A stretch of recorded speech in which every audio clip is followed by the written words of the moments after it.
Lo primero que vi al abrir el armario fue una camisa que no era mía. Blanca, de lino, planchada con esmero. Colgada entre mis camisas de trabajo, como si llevara ahí años. Pero no era mía. Yo no uso ese tipo de cuello, y desde luego no era de ninguna de mis visitas. Tenía un olor suave, algo entre colonia y suavizante barato, de esos que uno reconoce porque no lo ha elegido. No dije nada en ese momento. Cerré el armario con calma, como si no hubiera visto nada. Me senté en la cama, me até los cordones, y salí de casa como cualquier otro miércoles. Pero por dentro, algo empezó a rasgarse. Lucía, mi mujer, no estaba en casa cuando eso ocurrió. Se había ido temprano, como llevaba semanas haciendo, con la excusa de un nuevo paciente en la clínica que solo podía atender a primera hora. Al principio me lo creí, incluso me pareció admirable.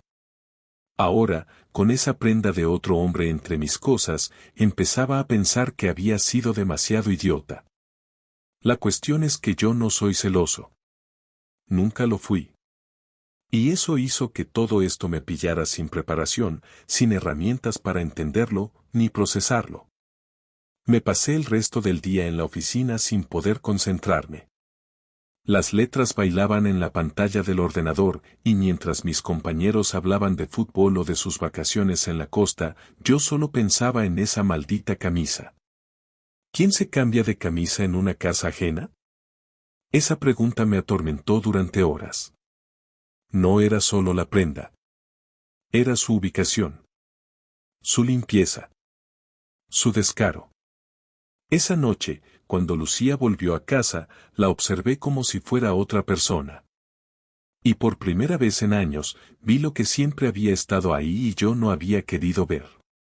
No era la camisa lo que me jodía.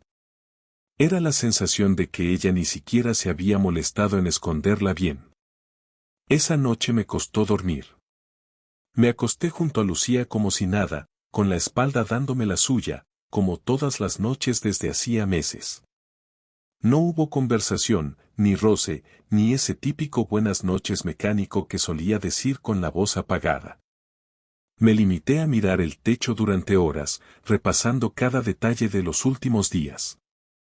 Intentaba recordar si había visto antes esa camisa en algún momento, si quizás la trajo uno de mis cuñados en alguna visita, si la había olvidado a alguien.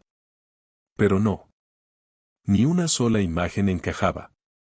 Esa camisa no tenía historia en mi casa. Apareció como una alerta. A la mañana siguiente me levanté antes que ella. Preparé café, como siempre, sin ganas.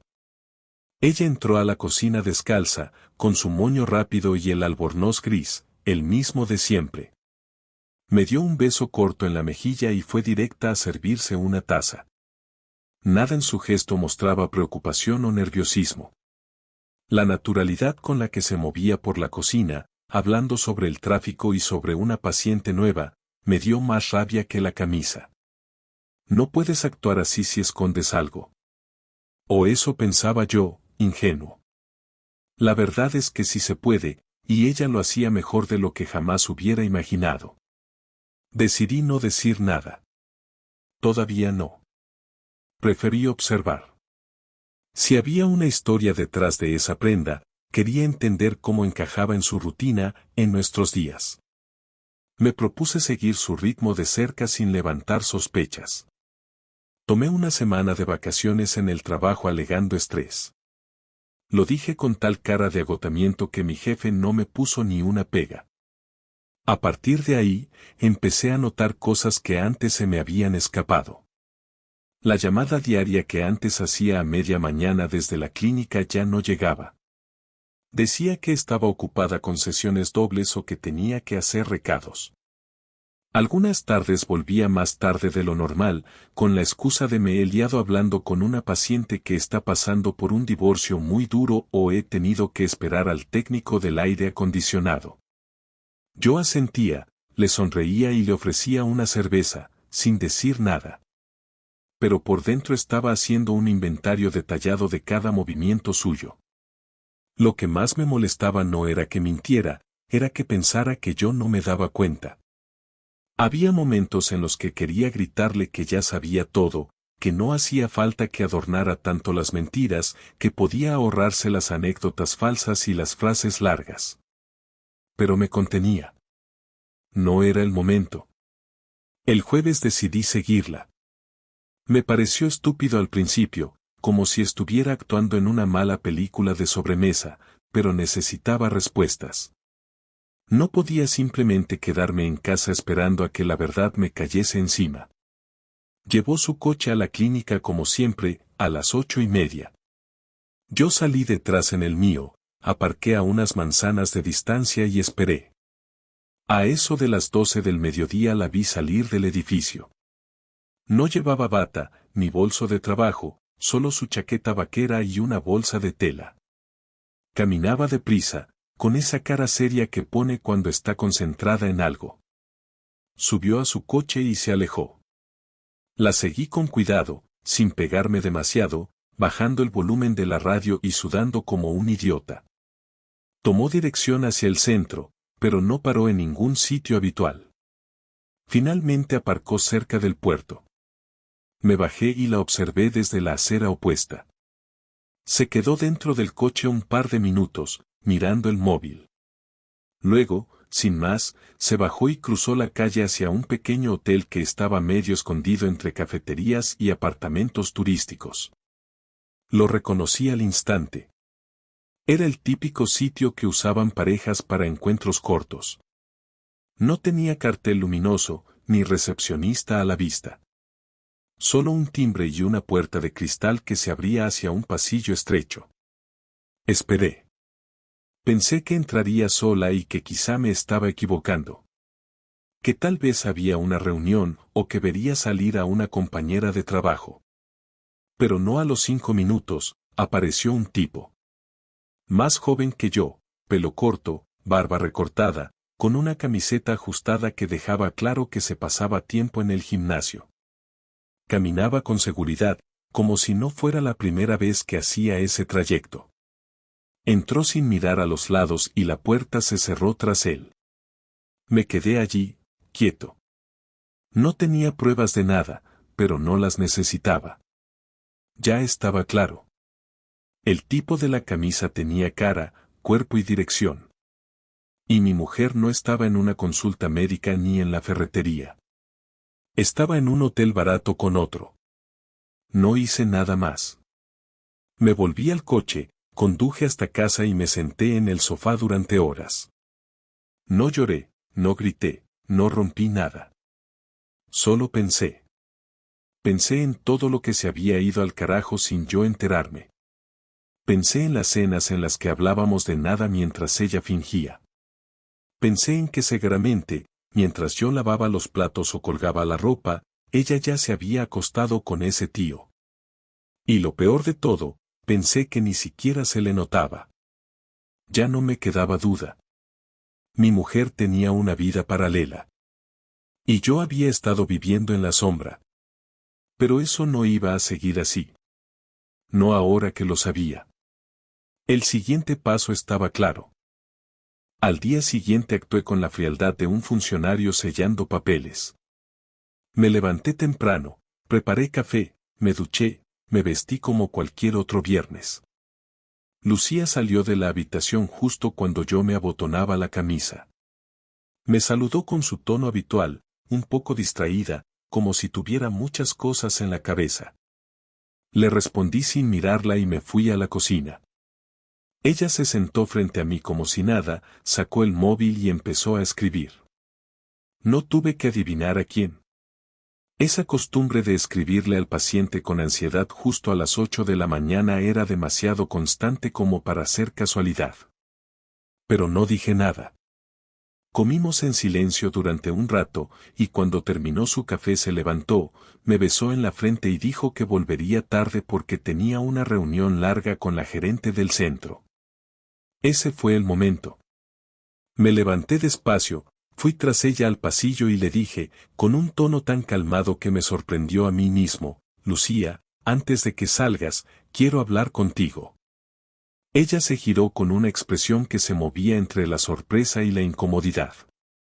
Ahora, no puedes esperar. Tengo prisa, dijo, con ese tono que usaba cuando no quería que nadie le interrumpiera su agenda. No, no puede esperar, respondí sin levantar la voz. Quiero que me digas quién es él. La vi congelarse por un segundo, una pausa mínima, pero suficiente para confirmar todo. No preguntó de qué hablaba, no fingió sorpresa, no intentó desviar la conversación. Solo se quedó en silencio, mirando hacia el suelo. ¿Quién?, preguntó al fin, con esa voz que uno pone cuando ya sabe que está acorralado. El del hotel. El que lleva la misma talla que la camisa que encontré en nuestro armario. El que te ve los jueves al mediodía. Ese. Quiero saber quién es, dije, ya sin rodeos. Lucía se giró completamente hacia mí, con los brazos cruzados, como si eso le diera más fuerza. Me miró a los ojos por primera vez desde que empecé a hablar. ¿Estuviste siguiéndome?, preguntó con rabia. No con culpa, ni con vergüenza. Con rabia. Como si lo inmoral fuera haberla seguido, no lo que estaba haciendo. Claro que sí, esperabas que no lo hiciera, ¿de verdad pensaste que no iba a darme cuenta?, respondí, ya con un tono más duro. Ella negó con la cabeza, como si le doliera mi actitud, y dijo algo que me dejó helado, no tenía la intención de que esto durara. Solo fue algo puntual. Me confundí. La típica frase. Pero aquí no hay nada puntual cuando llevas semanas yendo al mismo sitio con la misma persona. No hay confusión cuando metes la ropa de otro hombre entre nuestras cosas. No hay error cuando escribes mensajes mientras desayunas con tu marido. Puntual, me estás tomando el pelo, ¿cuántas veces estuviste con él? 5, 10, más, pregunté, sin moverme del marco de la puerta. Ella respiró hondo, como si se preparara para una confesión que no quería hacer, y dijo, han sido pocas. De verdad. Pero se acabó. Ya lo terminé. Me reí. Una carcajada seca, automática. ¿Lo terminaste ayer, antes o después de follártelo en el hotel del puerto?, pregunté, sin ni siquiera parpadear. Ahí se acabó su intento de justificación.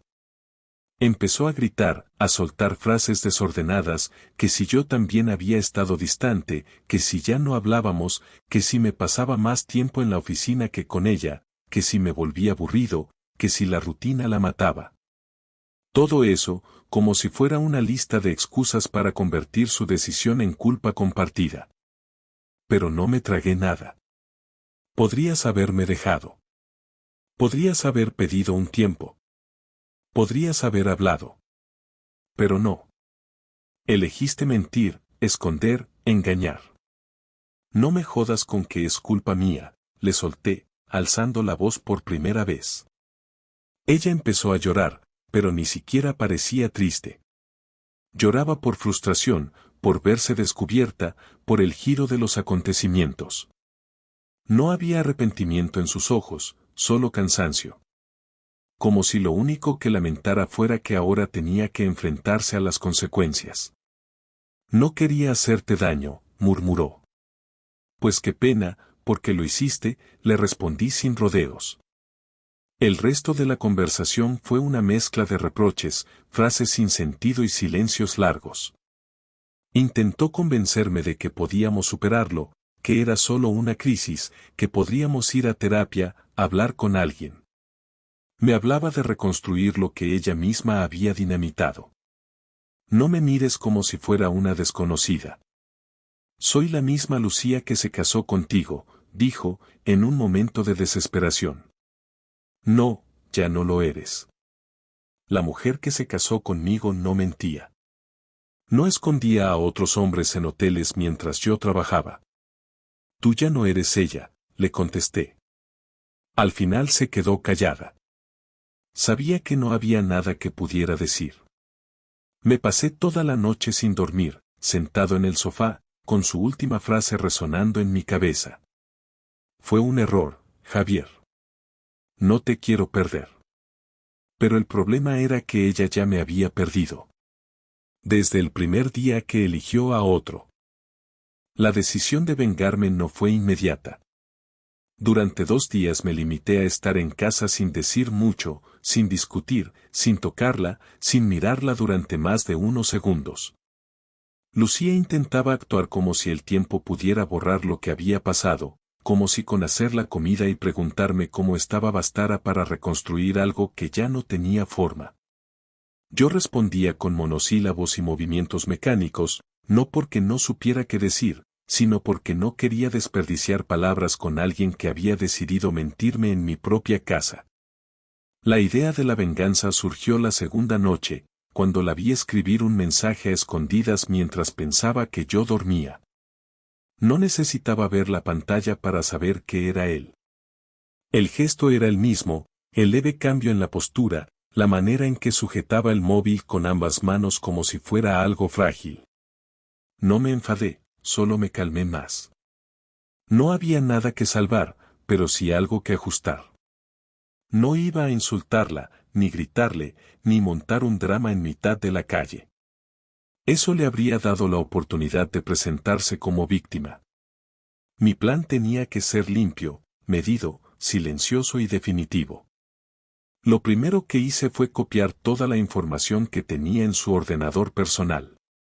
Ella lo usaba para hacer gestiones de la clínica, pero también para sus redes sociales y, aparentemente, para mantener contacto con su amante. Conseguí recuperar correos antiguos, algunos archivos de texto, fotos y una carpeta de respaldo del móvil que había dejado abierta en una ocasión. Todo lo guardé en un pendrive que escondí en la caja del router, un sitio donde nunca miraba. Luego, sin que ella supiera, instalé una cámara pequeña en el salón, apuntando hacia el sofá donde solía hablar por videollamada cuando pensaba que estaba sola. Me tomó un par de días más grabar lo suficiente. El siguiente paso fue contactar a su jefe, un hombre mayor que yo conocía por haberlo saludado un par de veces en cenas de empresa. Le escribí desde una cuenta anónima, le conté que su empleada tenía encuentros con un paciente en horario de trabajo y adjunté una copia de los vídeos en los que se veía claramente que, al menos durante 3 sesiones, ella estaba en casa a las horas en que supuestamente trabajaba. No necesitaba que la despidieran, solo que supiera que no era intocable. Lo mismo hice con su madre, enviándole por correo anónimo una carta breve con capturas de pantalla de las conversaciones subidas de tono que encontré en el ordenador. La señora siempre me trató como un intruso, y ahora sabría que su hija no era precisamente el modelo de virtud que tanto presumía. También le envié un mensaje a la esposa del amante. Sí, también tenía pareja. Encontré su nombre y contacto en una de las fotos familiares que Lucía había descargado por error. No dije nada ofensivo, solo le ofrecí información para que decidiera si quería seguir compartiendo su vida con alguien así. Cuando todo estuvo listo, me tomé una tarde para ir al banco y separar nuestras cuentas. Cambié las claves de acceso, bloqueé la tarjeta secundaria que ella usaba y puse en marcha el trámite para dividir las finanzas. Ese mismo día contacté con un abogado que un compañero me había recomendado y empecé a preparar el divorcio. No le avisé de nada. Ella seguía en la fase de fingir normalidad, preparándome la cena como si fuéramos una pareja que atravesaba una crisis común. Esa noche no cené. Me limité a sentarme en el salón mientras ella intentaba hacerme conversación. Contesté con monosílabos otra vez. Cuando se fue a dormir, entré al dormitorio, recogí una maleta pequeña y empecé a guardar lo mínimo, ropa, documentos importantes, el pendrive, el portátil. No necesitaba llevarme más. La mañana siguiente fue la última en esa casa. Dejé la maleta en el pasillo, esperé a que ella saliera del baño y le entregué un sobre. Lo abrió sin entender, y al ver los papeles de divorcio, me miró sin hablar. He hablado con un abogado. Ya está todo preparado. No voy a discutir. No voy a negociar. Solo firma y hazlo fácil, le dije. Ella tardó unos segundos en reaccionar. ¿Qué estás haciendo, Javier? Ahora te haces la víctima, dijo con una voz cargada de rabia, como si fuera ella la traicionada. No me estoy haciendo nada. Solo estoy actuando con la misma frialdad que tú tuviste cuando decidiste traicionar todo esto. Ya no te creo, no te respeto y no te quiero cerca. Se acabó, le respondí. Intentó seguir discutiendo, pero no le di más espacio. Tomé la maleta, las llaves del coche y salí. Cerré la puerta sin mirar atrás. En ese momento, ella no sabía que su jefe ya tenía el correo. Que su madre había leído las conversaciones. Que la esposa del otro sabría todo en cuestión de horas. Que no le quedaba red donde caer. Y lo mejor de todo, no se lo esperaría de mí. Porque ella pensaba que era débil, tranquilo, fácil de manipular. Y lo fui. Hasta que dejé de serlo. Los días posteriores fueron extraños. Me instalé en un piso pequeño en Torrent, a unos 30 minutos de lo que hasta hace poco llamaba hogar. Era un apartamento que me prestó un compañero del trabajo que estaba en el extranjero.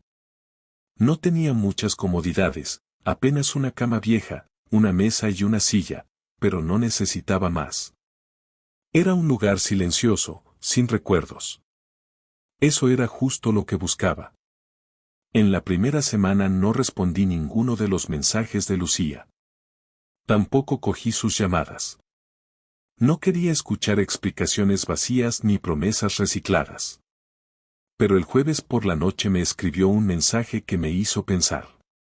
Decía, solo quiero hablar. Una vez. No para volver. Solo para cerrar. Tardé horas en contestar. Al final, le puse, mañana a las 8. En el parque frente al edificio donde vivíamos. Ven sola. Cuando llegué al banco donde acordamos vernos, ya estaba allí. Sentada, con la misma chaqueta de entretiempo que solía llevar en otoño. Se notaba que no había dormido bien. No por ojeras exageradas ni por maquillaje corrido, sino porque tenía una expresión distinta, más apagada, como si su energía estuviera concentrada en mantenerse de pie. Me senté al otro lado del banco, sin acercarme demasiado. No nos saludamos con un beso ni con un abrazo. Solo un hola seco de su parte y un dime mío. Pasaron unos segundos antes de que hablara. No voy a justificar nada. Sé lo que hice. Y sé que lo hice mal. No vengo a defenderme, dijo. Me limité a mirarla. Quería que hablara, que soltara todo lo que llevaba dentro, pero sin darle la impresión de que buscaba reconciliación. No sé en qué momento empecé a sentir que necesitaba algo distinto. No fue de un día para otro. Fue gradual. Al principio era solo curiosidad, luego rutina, luego dependencia. Y cuando me di cuenta, ya no sabía cómo salir sin arrastrar todo conmigo, siguió, con una voz apagada. ¿Dependencia de qué, de él? Pregunté. Ella sintió con la cabeza. No era él. Era el hecho de que no eras tú. Eso fue lo que me atrapó, dijo. No respondí de inmediato. Me costó digerir esa frase. No era rabia lo que sentía en ese momento, era una mezcla de decepción y alivio. Porque en el fondo, ya lo sabía. Y escucharlo solo me daba la confirmación que necesitaba para seguir adelante. ¿Qué esperas de esta conversación?, le pregunté. Cierre. Saber si me odias. Saber si queda algo de respeto entre nosotros. Si puedo vivir sabiendo que, aunque lo rompí todo, no fui una completa mierda de persona para ti, dijo sin rodeos. No te odio. Pero ya no te reconozco. La Lucía con la que me casé se habría enfrentado a esto de otra forma. Tú solo huiste hacia otra cama y pensaste que con silencio y sonrisas se arreglaba todo, le respondí. Ella bajó la mirada. Por un momento pensé que iba a llorar, pero no lo hizo. No quiero que pienses que me reí de ti. No fue así. Me mentí a mí misma más de lo que te mentí a ti. Pensaba que podía tener las dos cosas, que podía jugar a dos vidas y que al final tú no lo notarías. Fui cobarde, dijo. Eso ya lo sabía, le respondí sin quitarle la vista de encima. Hubo un silencio largo. El tipo de pausa que en otra época habríamos llenado con un chiste tonto o una pregunta banal. Pero ya no éramos esos. ¿Qué vas a hacer ahora?, preguntó. Lo que hago siempre. Levantarme, trabajar, pagar mis cosas, seguir adelante. Solo que esta vez sin ti, respondí. ¿De verdad no quieres intentar nada?, preguntó. No. No quiero intentar reconstruir algo que tú derrumbaste sin pensar en mí. No soy tan idiota como para quedarme en el lugar donde me fallaron. Tú tuviste opciones. Pudiste hablar, pedir espacio, lo que fuera. Pero elegiste mentir y engañar. Esa decisión fue tuya, y la consecuencia también lo será, le dije con total claridad. Ella asintió otra vez. ¿Quieres que firme los papeles?, preguntó. Ya están firmados por mí. Los tienes en tu correo desde el lunes. Solo falta que los imprimas, los firmes y los entregues. El abogado se encarga del resto, le respondí. ¿Y todo lo que mandaste? Mi jefe, mi madre, la otra mujer, murmuró. Sí. No fue por venganza. Fue por justicia. No puedes ir por la vida haciendo daño sin que nadie se entere. No lo hice para arruinarte, sino para que no creas que esto no tiene consecuencias, dije sin bajar la voz. Se quedó callada. Ya no había más preguntas, ni más reproches. Se levantó, recogió su bolso y dijo antes de irse, lo siento, Javier. De verdad lo siento. No me lo digas a mí. Díselo a la persona que eras antes.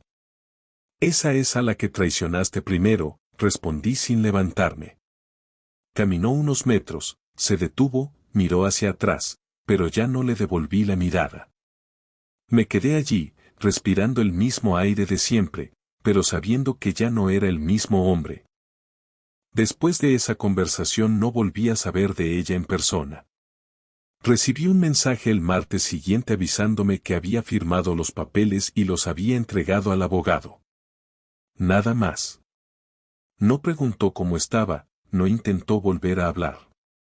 Supongo que se dio cuenta de que ya no había nada que salvar. En cierto modo lo agradecí. No me apetecía tener que bloquear a alguien con quien compartí 9 años de mi vida.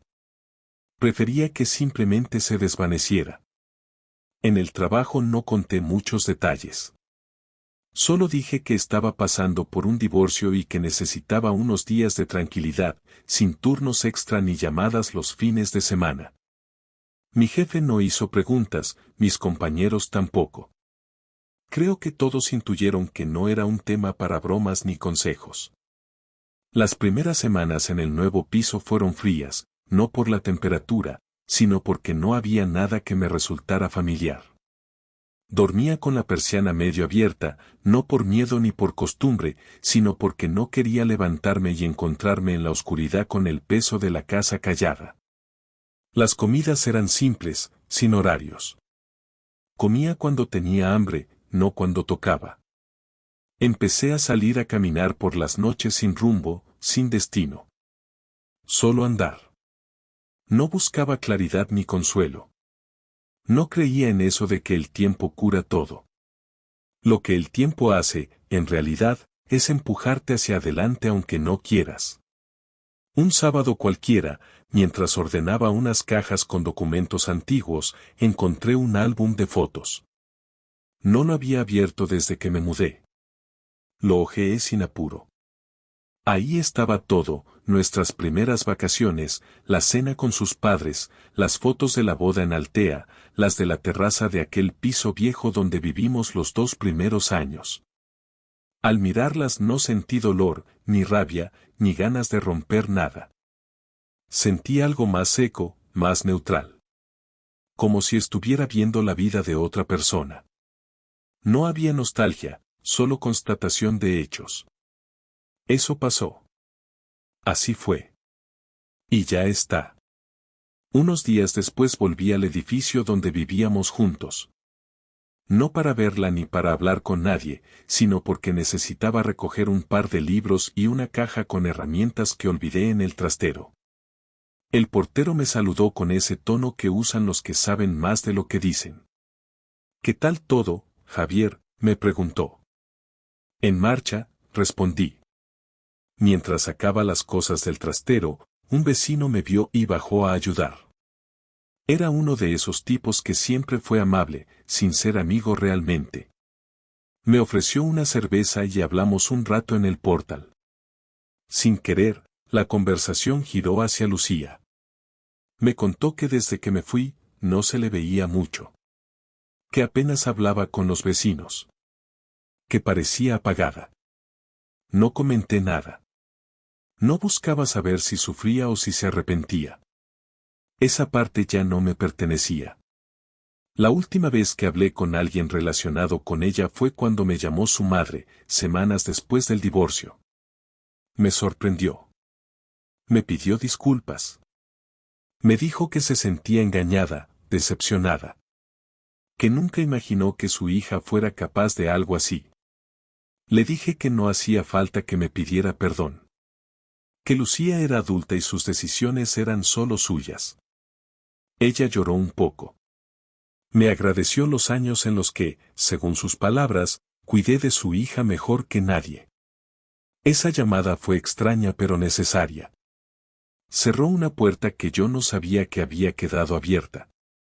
Ahora, un mes después de que todo se derrumbara, tengo claro que no quiero volver a ser el de antes. No porque aquel Javier fuera malo, sino porque ya no me sirve.